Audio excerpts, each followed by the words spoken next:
A geladeira tá fazendo um barulhão. Acho que ela tá pifando, hein?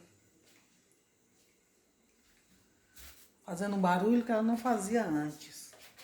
Acho que é o motor.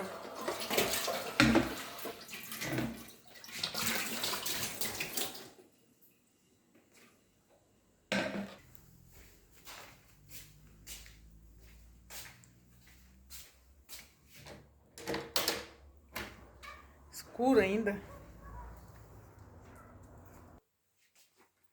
Hoje eu arrumei a cama. Levantei, já arrumei a cama.